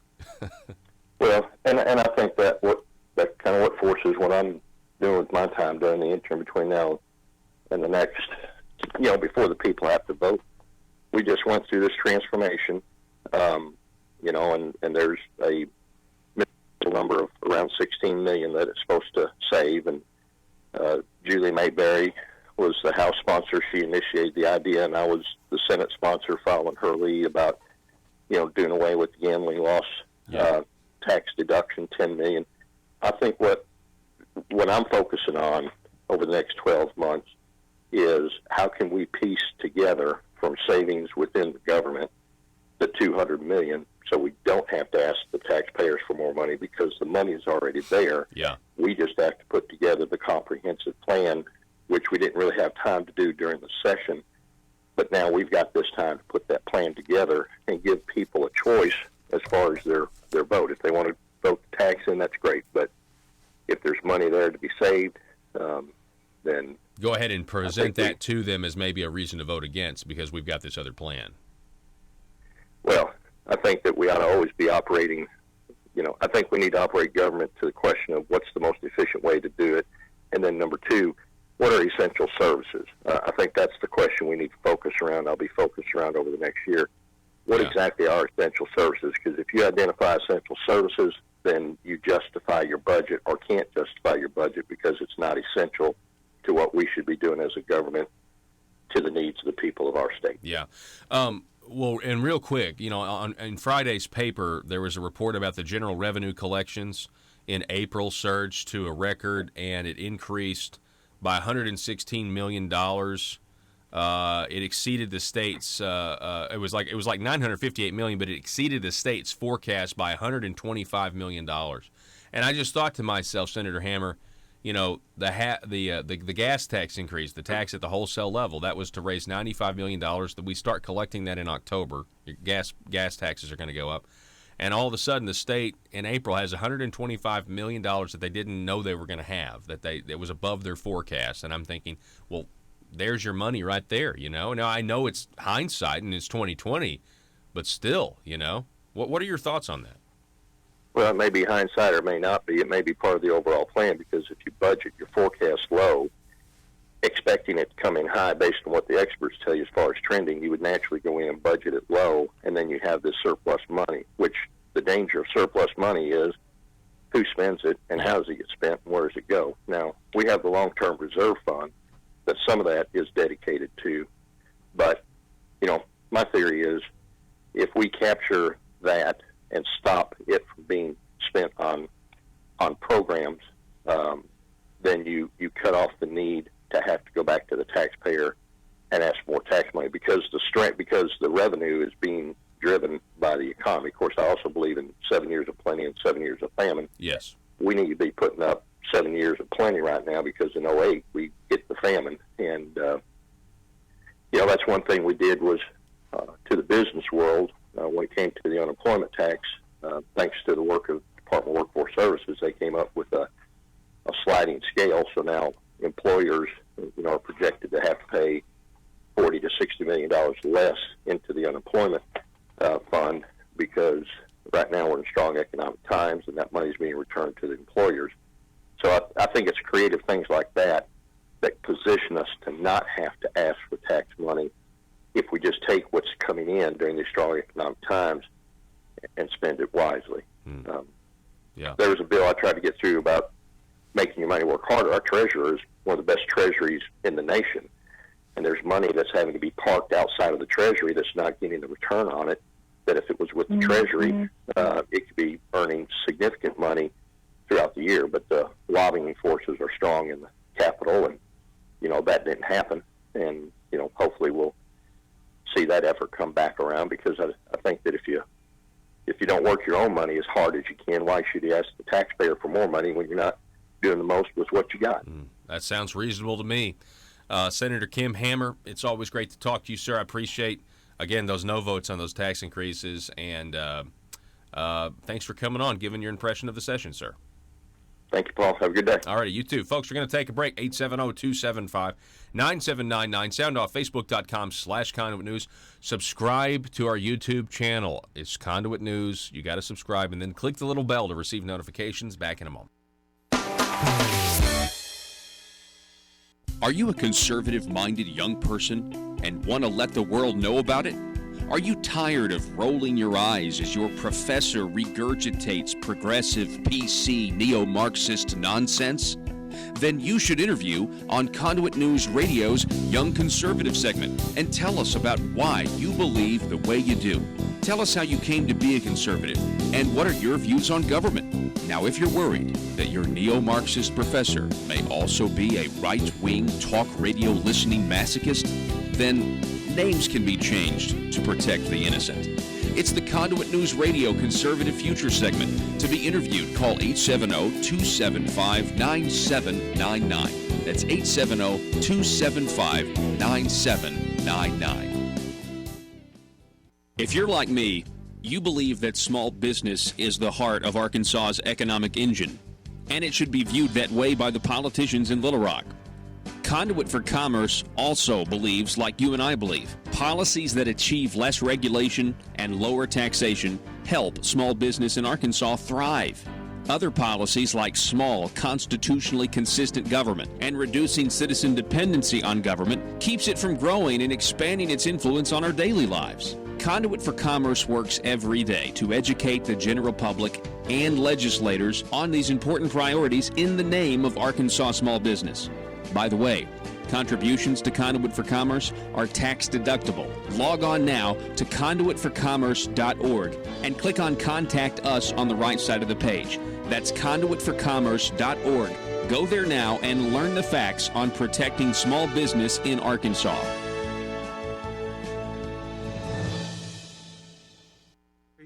I was like, I'm not as naive as I used to be. And even though I'm against the expansion and against this bill, and we'll vote against that stuff, I guess, as long as I'm there, I had no reason to believe that even if the judge ruled against it, that we were going to throw the expansion in the trash can. Right. And so I was a little shocked that they were running around on the rumor saying we need to speed up the process for this legislation because there's a possibility the judge is going to rule against it. And to me, that was, kind of tongue in cheek. Man, that's so dishonest that they would be doing that because they just are trying. I mean, I think they were generally worried, but I don't know why they would be. Yeah, that's a good point. So anyway, the thing about the work requirement that came out in all of that was because of the judge's ruling. Several people who have said, "Oh, we've got a work requirement," have said, "Oh, well, it's not that important." People who are removed from the expansion because of This is ASA News, The Parrot. With breaking news from the Capitol in Little Rock, I'm Bob Maloney. There are reports circling around from politicians who are in the know, and the same phrase keeps being used. That phrase is new revenue generation. Let's go to our reporter on the ground from the Capitol, Haley Hogwash. Haley? Thanks, Bob. Yes, it seems the more politicians I talk to, the more I hear the phrase new revenue generation. We're trying to figure out exactly what that means, but you can rest assured it will be good for the people of Arkansas. Haley, it certainly sounds like something good. I like how the phrase uses the word generation. That makes me think this has got to be doing something positive for our children in the future. Haley? Yes, Bob, some new developments. I've just been speaking to some people who are here and are not politicians, and they tell me the phrase new revenue generation is actually code for a new tax. Oh, my. Well, if this is true, Haley, that would add to a growing list of new taxes that have barely made any headlines at all, so it's best not to discuss them here on ASA News, The Parrot. Yes, Bob, I know it's sure to make government officials angry that their phrasing of the new revenue generation has been changed by the people and called a tax increase. I would expect an announcement from Mother Government soon to set the record straight. What is the new tax? Revenue generation, Haley? Well, this new tax, a new revenue generation would add to a growing list.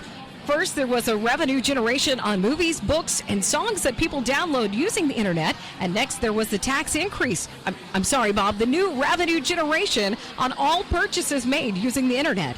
And now I'm told this new revenue generation is a tax on the people's patience. I realize the people don't like it, Haley, but specifically, what is the new tax? Revenue generation. No, Bob, I'm telling you, according to the activists here at the Capitol who have gathered and are listening to some radio broadcast, the revenue generation is literally taxing the patience of the people of Arkansas. I'm told the less patience you have with the government better not tax our patience. The more they will tax your patience and the more money you will owe at a later date. I'm also told the collection method on taxing your patients will be decided in a newly formed multicolored ribbon task force. How taxing.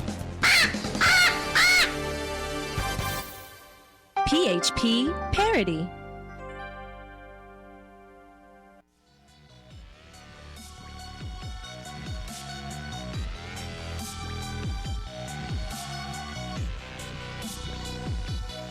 Need your daily news fix? Don't forget to tune in to Conduit News Radio with Paul Harrell.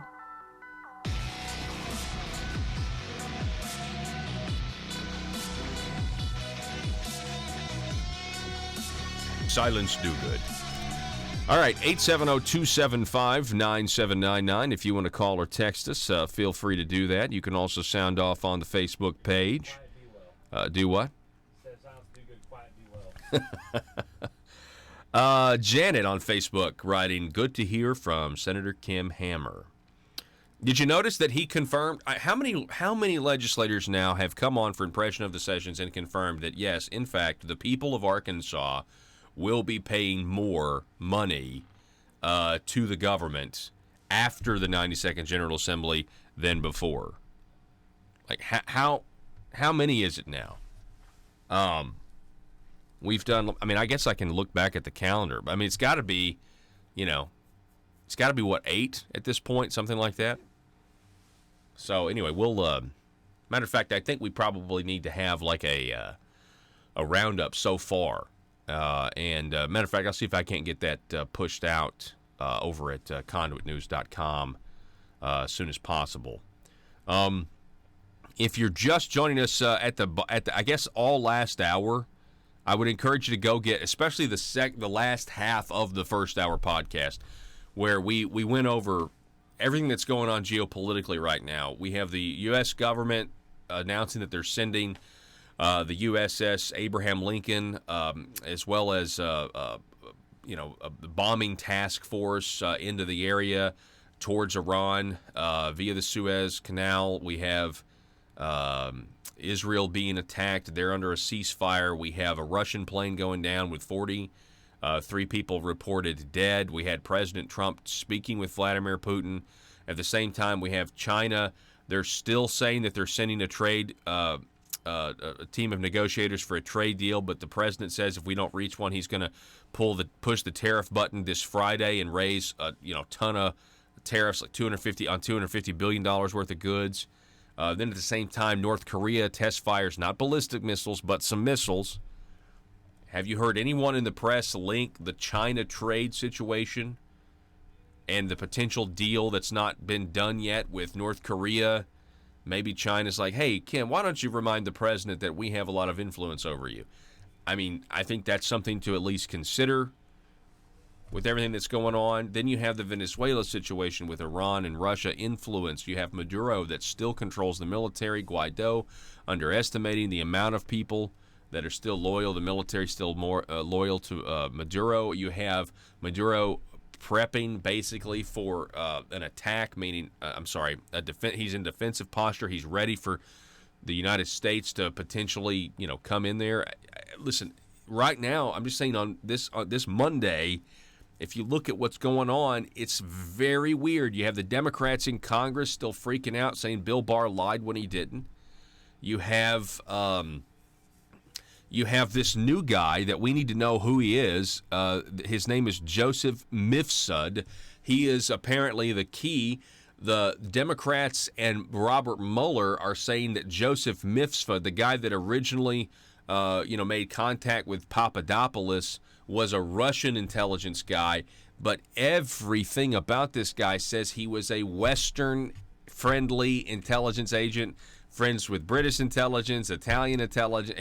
This guy was not a Russian agent, and if he's not a Russian agent, then he's a Western guy. And so now we have our allies sending in people to try to influence the outcome of the 2016 election. Again, the very thing they're accusing Donald Trump of. So Devin Nunes has fired off a letter. Who is Joseph Mifsud? He's asking the CIA, the NSA, to confirm. Is he Russian, or is he, in fact, If you Google him, he's with a bunch of he's a diplomat, and he's with a bunch of Western diplomats. Like that's that's who he's with.